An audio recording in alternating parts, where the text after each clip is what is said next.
साथियों नमस्कार। आज 21 मई 2021 और हमारा डेली कोरोना अपडेट का 308वां सवाल है।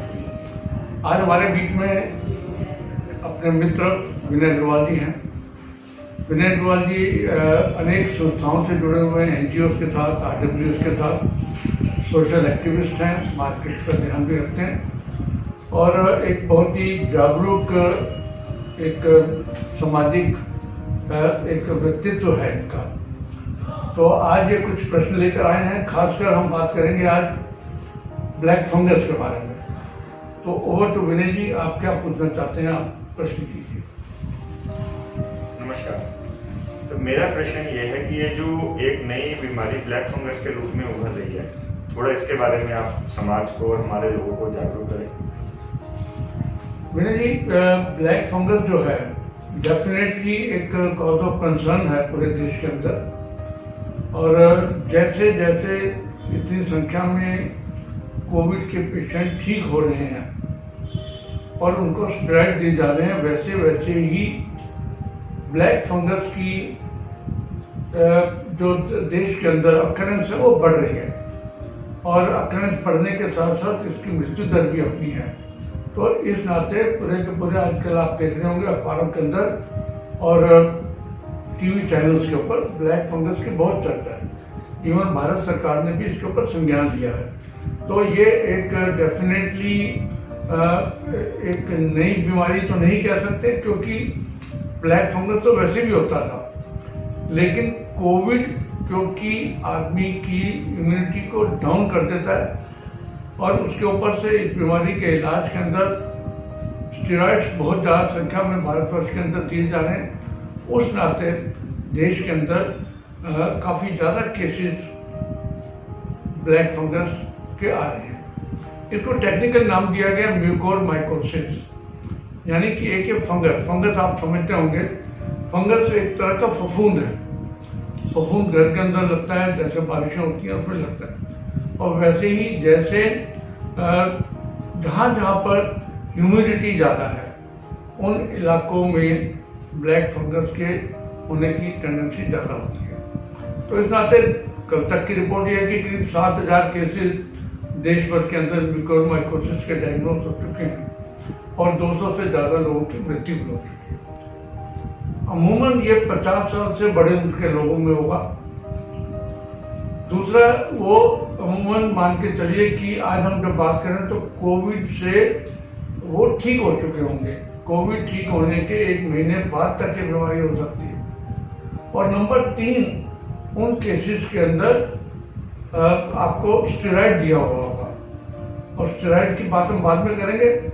चौथी चीज उसमें ये है कि उन केसेस के अंदर कोई ना कोई कोमॉर्बिडिटीज रही होगी जिससे कि इम्यूनिटी कम रही होगी। हो सकता है अनकंट्रोल्ड शुगर हो या किडनीज की बीमारी हो। तो ऐसी जब भी बीमारी होगी उन केसेस के अंदर ये बीमारी जो है म्यूकोरमाइकोसिस ज़्यादा देखने को मिलेगी।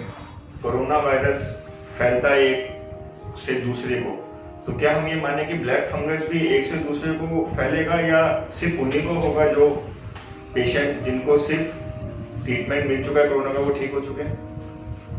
ये ऐसे व्यक्ति से व्यक्ति नहीं फैलता, लेकिन ये फैलेगा तो उस व्यक्ति को जिसको है, और ये भी रेस्पिरेटरी ट्रैक्ट के थ्रू ही फैलता है, नाक के जरिए फैलता है। लेकिन हाँ, जिन अस्पतालों के अंदर ये माना जा रहा है कि केवल कोविड के पेशेंट्स का इलाज होता है और लंबे लंबे ICU के अंदर पेशेंट रखे जाते हैं, वहाँ पर हो सकता है कि कुछ हवा के अंदर ही ये कोविड चल रहा हो। अदरवाइज ये ज़्यादातर पाया गया कि जहाँ स्टेरॉइड लंबे दिए गए या जहाँ पर ऑक्सीजन लंबी दी गई, उन लोगों को ये ज़्यादा होने की संभावना है। कुछ लोग तो यहाँ तक मानते हैं कि आपकी ऑक्सीजन का जो कैविटी होती है, जो चैम्बर होता है, आपने अगर ऑक्सीजन के सिलेंडर देखा हो, उसके ऊपर पाइप लगती है, जो कनेक्टर होती है, वहाँ पर एक चैम्बर होता है। वो चैम्बर के अंदर पानी डाला जाता है, तो उसमें से हवा के बुलबुले निकलते हैं, तो वो आपके शरीर में जाते हैं ह्यूमिडिफायर करके। तो ये जो ह्यूमिडिफाइड एयर है, इसकी वजह से भी कुछ लोग मानते हैं कि ये जो फंगस है आपके शरीर के अंदर जा सकता है। एक प्रश्न ये था कि जैसे जो लोग घर पे आ गए हैं तो उन्हें पता कैसे चलेगा कि उन्हें ये फंगस की बीमारी हो रही है या उसके क्या सिम्टम्स, शुरुआती सिम्टम्स क्या है, ताकि वो शुरू से ही अपने आप को जागरूक होकर पहले ही उसके इलाज के लिए चले जाएं? इसके वैरायटी ऑफ सिम्टम्स हैं। मैं यहाँ बता दूं कि म्यूकोर माइकोसिस जो है वो फेफड़ों तक नहीं जाता। जो ब्लैक फंगस जो है ये ऊपर के हिस्से में रहता है। जब हमने बात की कि नाक के जरिए जाएगा, आपके नाक के जरिए गया तो नाक के दोनों तरफ ऊपर नीचे ये साइनसिस होते हैं। लोग हम कहते हैं ना साइनसाइटिस हो गया। साइनसाइटिस का मतलब क्या होता है कि जो मुंह के अगले हिस्से के अंदर जो खाली स्पेसेस होते हैं उनको साइनसिस बोला जाता है। हड्डी के अंदर खाली स्पेस होते हैं और वहां पर जब बलगम इकट्ठी हो जाए या इन्फेक्शन हो जाए उसको साइनसाइटिस बोलते हैं। तो उन्हीं साइनसिस के अंदर फंगस की ग्रोथ शुरू होनी हो जाती है। इसका टाइम नहीं है, 7 दिन में शुरू होगी या 1 महीने में शुरू होगी, लेकिन 1 महीने के अंदर अंदर हो जाती है यूजुअली। उसके अंदर क्या है, सबसे पहले आपके फंगस आपके नाक से आपके साइनस में गया। जब ये साइनस में जाएगा तो वहां पर ये धीरे धीरे ग्रो करना शुरू करेगा। जब उसको एटमॉस्फेयर अच्छा मिलेगा, यानी ह्यूमिडिटी अच्छी मिली, स्टेरॉइड मिले और मीठा यानी कि डायबिटिक फूड मिल गया उसको, डायबिटीज में मीठा वाला, शुगर ज़्यादा वाला, तो उसकी ग्रोथ जो है बहुत तेज बढ़नी शुरू हो जाती है। जब बढ़नी शुरू हो जाती है तो साइनसिस तो ब्लॉक है ना, साइनसिस लिमिटेड स्पेस है। और लिमिटेड स्पेस के अंदर जब ये बढ़ने लगेगा तो कहीं ना कहीं नाक के जरिए या मुंह के बक्कल केविटी के जरिए या आंख के जरिए, 3 ही तो रास्ते हैं उसके पास। या नाक की तरफ अटैक करेगा या मुंह की तरफ अटैक करेगा या आंखों की तरफ अटैक करेगा। तो यहाँ तीनों जगह पर वो अटैक कर सकता है। तो उसकी वजह से जो सिम्टम्स मैं आपको एक एक सिम्टम के बारे में बता देता हूँ। सबसे पहले तो आप ये मान के चलिए कि उसे हेडेक हो सकता है, क्योंकि जब भी वॉल्यूम इंक्रीज होगा वहां पर वो हेडेक करेगा। डबल विजन यानी कि डबल दिखाई देना हो जाएगा उस आंख से, डबल विजन दिखाई शुरू हो जाता है। कुछ लोगों में मुंह की तरफ जो अल्सर होने शुरू हो जाते हैं, बक्कल केविटी के अंदर आपको अल्सर शुरू हो जाएंगे, ब्लैक वहां पर दाग दिखने शुरू हो जाएंगे, दांत गिरने शुरू हो सकते हैं। उसके बाद फेशियल पेन, उस साइड के फेस के ऊपर पेन शुरू होगी, या नेजल कंजेक्शन, उस साइड का नाक ब्लॉक होना शुरू हो गया। जब नाक ब्लॉक शुरू होगा तो हो सकता है कि आपको लाल रंग का यानी कि ब्लड स्टेन या काला वहां पर डिस्चार्ज भी शुरू हो जाए। उसके बाद आपको धीरे धीरे जब बढ़ने लगेगा, आपको आंखों की जो ऑर्बिट जो है उसके अंदर जो पूरा का पूरा गोल अगर आपने देखा हो तो आई बॉल होती है, आई बॉल के ऊपर प्रेशर डालेगा तो धीरे धीरे आंखों में दर्द शुरू होगी और आंखों का विजन जो है वो भी डिस्टर्ब होना शुरू हो जाएगा, यहाँ तक कि आदमी अंधा हो सकता है। उसके बाद कुछ लोगों में अगर ज़्यादा बढ़ जाए तो वो चीक की साइड है, जो आपकी गाल है, वो उसमें स्वेलिंग होनी शुरू होगी या उसमें अल्सर तक हो जाते हैं, क्योंकि ये जो फंगस है ये हड्डी को इरोड करता है। हड्डी को इरोड करते हुए आंख की तरफ जा रहा है या नाक की तरफ या फेस की तरफ जाएगा। उसके बाद वहां पर ब्लैक स्पॉट्स हो सकते हैं फेस के ऊपर, वो आपको दिखाई देंगे। कुछ लोगों में खांसी भी परसिस्टेंट हो सकती है और कुछ लोगों के अंदर उल्टी खून वाली काली उल्टी भी इसमें आ जाएगी। और जब धीरे धीरे ये आंख के जरिए और ऊपर जाना शुरू किया ज़्यादा निगलेक्टेड पेशेंट्स के अंदर, तो ये जो है दिमाग के अंदर जो साइनसिस हैं, दिमाग के अंदर जो ब्लड वेसल्स हैं, उनको मार करना शुरू करेगा और उसमें बहुत सीवियर हेडेक के बाद बेहोशी, और बेहोशी के बाद आपकी मृत्यु तक इस बीमारी से हो सकती है। ये लेकिन तभी होगी वो मृत्यु अगर आपने निगलेक्ट किया है, ठीक समय पर डॉक्टर के पास नहीं गए, ठीक समय पर जांच नहीं कराई। उन्हीं केसेस के अंदर ये इन्फेक्शन जब वहां तक फैलेगा दिमाग तक, तभी इसमें मृत्यु होने के चांसेस हैं। एक आखिरी सवाल और ये था सर कि जो जैसे कोरोना में देखा गया कि बहुत सारी दवाइयों की मारामारी हो गई, बहुत सारे हमें ऑक्सीजन के लिए भागना पड़ा, बहुत सारे इलाज के लिए भागना पड़ा। तो क्या ऐसा इसके जो दवाइयाँ हैं वो अवेलेबल है मार्केट में, इजीली अवेलेबल है, या फिर इसके लिए भी बहुत बड़ी क्राइसिस होने वाली है? देखिए विनय जी, जब भी ये डायग्नोस होगा, चाहे प्राइवेट हॉस्पिटल में हो या सरकारी में हो, अगर डॉक्टर को डायग्नोसिस मिलता है तो डॉक्टर ने एंटी फंगल दवाइयाँ देनी है। एंटी फंगल इंजेक्शन आते हैं, सबसे मशहूर आजकल एम्फोटेरिसिन भी हो चुका है और इफेक्टिव है। और उसके साथ साथ एंटीबायोटिक्स देने हैं ताकि सुपरनेटेड इन्फेक्शन हो जाए। आपकी शुगर का कंट्रोल, ये 3 चीज़ें सबसे पहली हैं।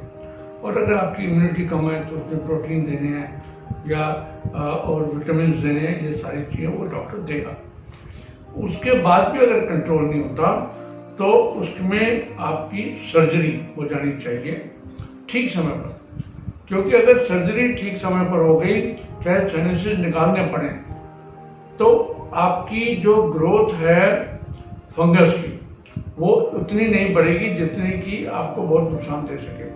जब आप एंटी फंगल दवाई ले रहे हैं, शुगर कंट्रोल कर रखी हुई है, और उसके ऊपर से साथ के साथ अगर आपका उस हिस्से का लोकलाइज इश्यू का ऑपरेशन हो जाए, तो इन केसेस के अंदर हम मानते हैं कि अच्छी रिकवरी है।